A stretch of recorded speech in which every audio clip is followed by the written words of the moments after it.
दहेज, उसकी निगाहें कत्लगाह थी, उसका गुनाह ये था वो बेगुनाह थी।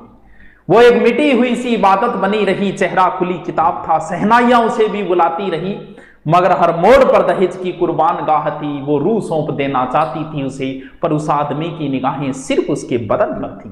तो वो है एक प्रकार को दहेज को कुरीति जो कोई बता सके कि क्या चीज है? कोई को नहीं बता, उन शायरियां दान घड़िया हुआ प्रश्न नहीं बता कोई थे ही बता दे तो मन तो बताना ही पड़ेगा जब तुम आयो। देखो के वे पंडित जी बैठे हैं, ठीक है, पंडित जी वर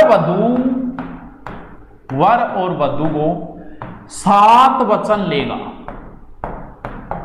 यानी बी टेम पंडित जी ही एक तरीकों दोनवान सोगन सिखवावे कि ए काम करना है।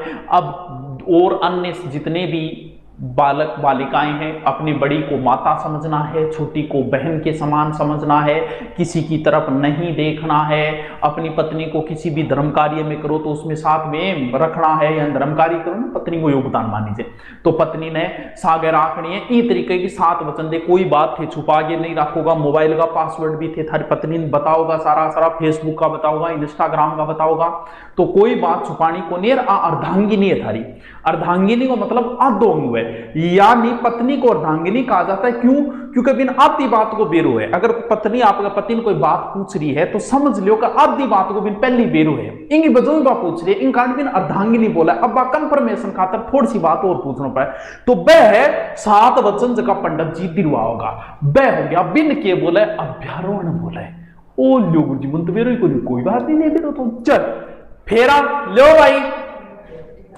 टाइम आ गया अभी फेरा हो, परिणेत भी बोले फेरा, परिणेत। अब वर और वधु अग्नि ने साक्षी मान के, क्योंकि अग्नि एक प्रकार की देवता है, तो अग्नि को साक्षी मान के वह एक दूसरे फेरा में के रूल बैठा ब्रो कि पहली पोज जब पत्नी आगे बैठे तो ए मान लो पति देव है, ए पति देव है, ठीक है, मुंडी सी सकला, तो ए पति देव है। अब पत्नी जब पहली आगे बैठेगी तो वहां इस साइड में बैठेगी, यानी वहां मांग हुकुम से दाई तरफ, फेर चालू होएगा फेरा, तो 3 फेरा में तो वधु आगे रहेगी, और चौथे फेरे में नाउड़ले को, नाउड़ के वो ओवरटेक मारेगो, ओवरटेक मार के और अब वर आगा आ जाएगो कौन से फेरे में? चौथे फेरे में। फिर पंडित जी कहेगा आप थक क्या हो गया, 4 फेरा थारा पूरा हो गया, अब बैठ जाओ। अब पत्नी किधर बैठेगी? अब पत्नी वामांग हो गई है। हमेशा भले कहीं बैठे, शादी के बाद पत्नी को पति के किस साइड में बैठना है? वामांग साइड में बैठना है। अब इस साइड की ओर बैठना है, हृदय की ओर बैठना है, हार्ट इस साइड में होता है, तो पत्नी भी आधा दिल होती है तो इस साइड में बैठेगी।